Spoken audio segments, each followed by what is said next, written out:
PMRC ಎಲ್ಲವರು global tender ತಂದಿದ್ರು. So ಯಾರು ಆಗ್ಬಿಟ್ಟಿಲ್ಲ. ಅಮೂಲ್ ಅವರು ನಮಗೊಂದು ಅಂಗಡಿ ಬೇಕು ಅಂತ ಇದ್ದಾಗ ಕೊನೆಗೆ 10 ಕಡೆ ಬೇಕು ಅಂತ ಅರ್ಜಿ ಹಾಕ್ತಿದ್ರು. ಸೊ ಅದಕ್ಕೆ ನಾನು ಇವರು ನಮ್ಮ ಅರ್ಜಿ ಹಾಕಿಲ್ಲ.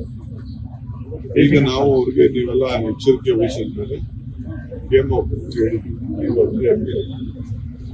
8-10 ಕಡೆ ಐಡೆಂಟಿಫೈ ಮಾಡಿದ್ವಿ.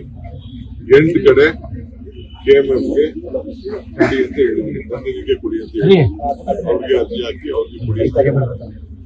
ಸೊ 2ನ್ನ ಯಾರೇ ಅವ್ರು ಓಪನ್ ಮಾಡಿದ್ದಾರೆ. ಓಪನ್ ಮಾಡೋದ್ರೆ ನಮ್ಮ ಉದ್ದೇಶ ಸರಿ ಇಲ್ಲ ಅಂತ ಹೇಳಿ, ಯಾಕೆಂದ್ರೆ ನಾವು ಗ್ಲೋಬಲ್ ಟ್ರೆಂಡ್ ಅಲ್ಲಿ ನಾವು ಯಾರು ಬೇಕಾದ್ರೂ ಮಾಡ್ಕೋಬಹುದು. ಸೊ 2 ಅವ್ರು ಇರ್ತದೆ. ನಾವು 8 KMFಗೆ ನದಿ ನೀರು ಓಪನ್ ಮಾಡ್ತೀವಿ ಅಂತ ಅವ್ರಿಗೆ. ಲೇಟೆಸ್ಟ್ ಹಾಗೂ ಇಂಟ್ರೆಸ್ಟಿಂಗ್ ಸುದ್ದಿಗಳಿಗಾಗಿ ಬಾಸ್ ಟಿವಿ ಕನ್ನಡ ಚಾನೆಲ್ನ ಸಬ್ಸ್ಕ್ರೈಬ್ ಮಾಡಿ. ಹಾಗೆಯೇ ಬೆಲ್ ಐಕಾನ್ ಪ್ರೆಸ್ ಮಾಡಿ. ಇದರ ಜೊತೆಗೆ ಫೇಸ್ಬುಕ್, ಇನ್ಸ್ಟಾಗ್ರಾಮ್, ಎಕ್ಸ್ನಲ್ಲೂ ಮಿಸ್ ಮಾಡದೆ ಫಾಲೋ ಮಾಡಿ.